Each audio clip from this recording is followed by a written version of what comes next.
तो बद्रीनाथ में एक महापुरुष के पास हम गए और हमने जाके पूछा, मैंने महाराज जी बहुत देर बात होती रही, आप कैसे रहते हैं, क्या पाते हैं? तो बताए हिमालय में एक जड़ी बूटी होती है, उसको पा लेते हैं तो कम से कम 10 दिन भूख नहीं लगती, बस पानी पी लो उसमें काम चल जाता है। एक बूटी होती है उसका सेवन कर लो तो उससे जाड़ा नहीं लगता, बिना वस्त्रों के भी बर्फ में रहा जा सकता है।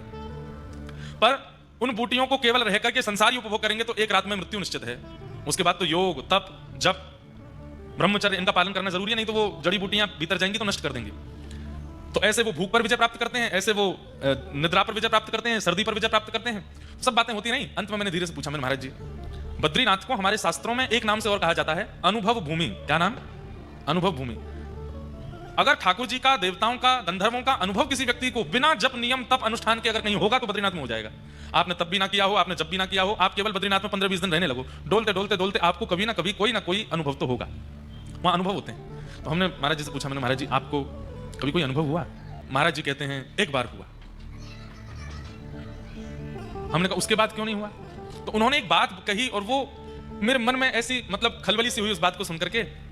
वे कहते हैं, ध्यान से सुनिएगा, कि देव पुरुषों को, ऋषि पुरुषों को और भगवत प्राप्त जो हो जाते हैं उनको हम मानवों से घृणा होती है। हम मानवों का आचरण, हम मानवों का भोजन, हम मानवों की रहनी सहनी, वार्ता, हृदय की स्थिति, वो सब दूर से देखते हैं। और दूर से देख करके, अब शब्द तो उन्होंने ऐसा कहा जैसे कई जीव ऐसे हैं, जानवर ऐसे हैं जिनको देख करके हमें घृणा होती है, ऐसे ही हमको देख करके उनको घृणा होती है। और दूसरा, हम लोगों से उनको दुर्गंध आती है, इसलिए देव हमसे दूर ही रहते हैं। दुर्गंध आती है हम में से। हम चाहे कितना भी इत्र लगाएं, परफ्यूम लगाने वालों से तो हजारों किलोमीटर दूर रहते हैं ठाकुर जी। इत्र लगा लो, ठाकुर जी को निवेदित करके चंदन लगा लो, पर अल्कोहल युक्त जो परफ्यूम होते हैं, बहुत लोग लगाते होंगे, वो लोग आज मेरे को हो सकता है कुछ भी नहीं हो, परंतु ये बात सत्य है। अगर आप ठाकुर जी का बनना चाहते हैं जीवन में तो ये बातें लागू हैं। वैसे संसार के खूब बढ़िया बढ़िया बने रहो, कोई दिक्कत नहीं है।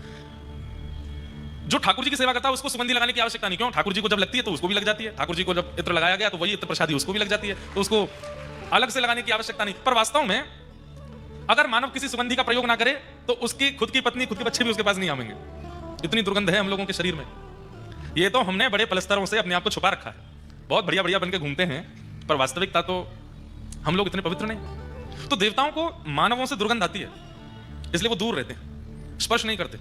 और कहीं मानवों का बहुत झुंड पहुंच जाता है ना, देवता वहां से फिर प्रस्थान कर जाते हैं, बोले कि ओहो अब ये रहने लायक नहीं बची ये जगह।